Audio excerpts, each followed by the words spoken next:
The Omen was released in 1976, 1 year before the first Star Wars film, to just kind of give you an idea of time range here. And out of the hundreds, potentially thousands of horror films that I've seen and or reviewed, The Omen actually never came up, so this will be my first experience with the series as a whole. I'm trying to watch all of them before the new movie, the prequel, comes out to digital next week. So that's Omen 1, 2, 3, 4, remake, and the prequel. So how iconic is The Omen, which obviously a lot of people love enough to keep making these movies? Let's get cracking. In The Omen, you have a couple of parents that are about to give birth, and in the operating room, apparently, the baby dies. And distraught, the father does not want to tell the mother that this happened, so he goes to a church where he adopts another baby unbeknownst to the mother and claims it as his own. And throughout the runtime of the film, you find a little bit more out about this child, where bad things just keep happening around it. You got warnings coming from priests, you got people dying left and right for no apparent reason. And the running theory is that this child is the child of Satan and possibly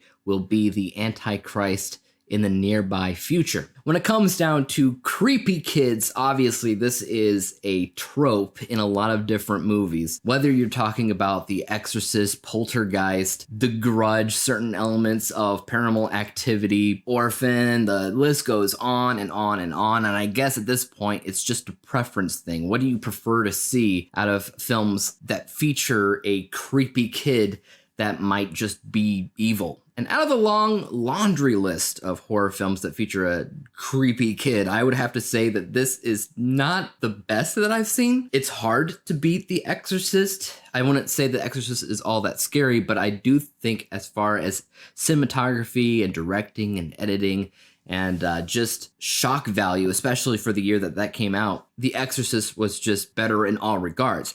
This one had shock value, especially I would say in the third act of the film when things really get kicked into high gear, you know? But in the first act, and even I would say throughout the second act, this is a slow progressing film. It's a mystery, but it does tell its story incredibly slowly, which is not what you expect to see out of horror anymore. Back then in the 70s, you might expect it a lot more, where it's like it wants to tell a story, it wants to develop all of these characters, it wants to do this, it wants to do that, but it can get a little bit boring, especially nowadays when you expect certain things out of a horror film. And I wouldn't even say the cinematography or editing or anything behind the scenes really stood out to me all that much. There was a couple sequences here and there that I thought were really, really good, and I also think that psychologically the film does make you think and it makes you uncomfortable. I guess that would probably be the best adjective to give this film, is that it's not necessarily scary,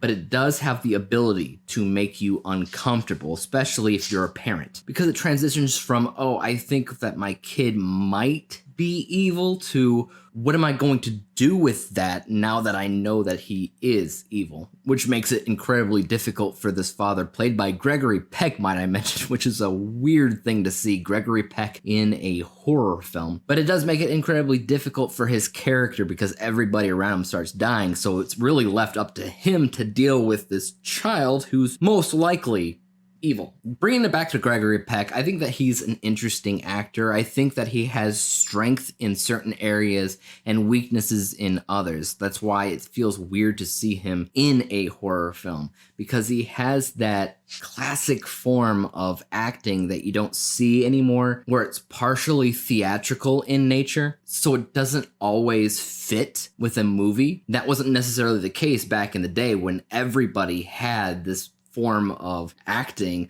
but in a movie like this where some people are acting normal, and then you got Gregory Peck who's just acting, you know, what's going on here? You can imagine how that would be a little bit out of place. The child here, Damien, I was intrigued by his character and the potential that they could take his character in a way of, is he the devil's kid? Is he just innocent and all these people around him are crazy? I think psychologically they could have done a lot more with this film than they ultimately did, but what they did was okay. But I will also say that I was surprised not to see more of this kid in the film than what we see. There's very little of the kid.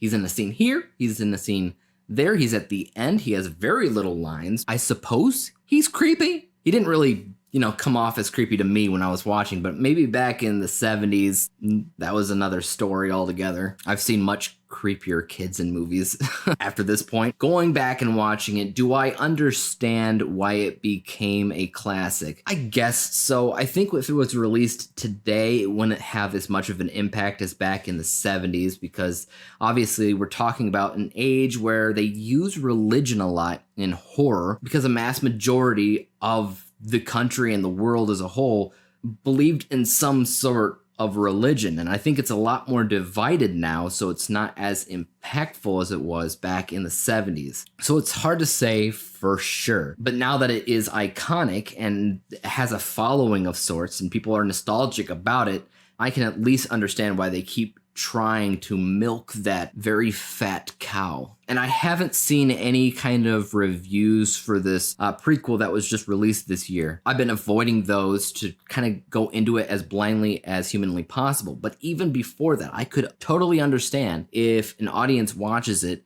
and just doesn't care for it, because it's not as impactful or meaningful as it is for people back then because of what they were going through in life. I kind of feel the same for Rosemary's Baby and The Exorcist, though I will say I did enjoy the recent Exorcist film that came out, but nothing really beats the originals there because of how society operated back then. Overall, movie is fine, it's decent, it's fair. I was personally hoping for more, but then again, I guess it's just not my cup of tea. I will be checking out the others because you never know. Horror definitely evolved throughout the years, so it'll be pretty interesting to see what they do. Because if you go back and you watch classic horror films that had several additional films, like Psycho, for instance, each edition felt very different from the last, even though it kind of feels like it fits anyway. I would even say the same about the Exorcist sequels. Each one feels a little bit different than the last because it just kind of goes with the times. So it'll be interesting to see what the Omen does overall. But yeah, I'll be giving this a rating of B. Not B plus, not B minus, just kind of right there in the middle. Like I understand it, I appreciate it, I don't love it, but I am happy to see that it won some Oscars, which you don't normally see with horror films, so that's pretty cool. But what about you guys though? Are you a fan of The Omen? Why or why not? If you had to pick your favorite of the bunch, which one would you say is the best Omen film? And as for YouTube, you guys know what to do. Hit the like, subscribe button, and bell to be notified when I come out with my next review. And until then, peace out. Look at me, Damien. It's all for you. Nanny's hanging in the wind, priest impaled by fright. Above the spear of the dead of night. The hounds of hell are barking at the gates of power and fame. Stay Damien, child of the Omen, with eyes that pierce the soul. Damien, the beast awakens as the sinister bells toll.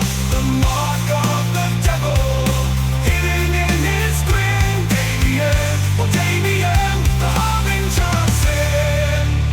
So heed the signs and read the lines of the tale that's chillingly told of a boy named Damien and the Omen of old.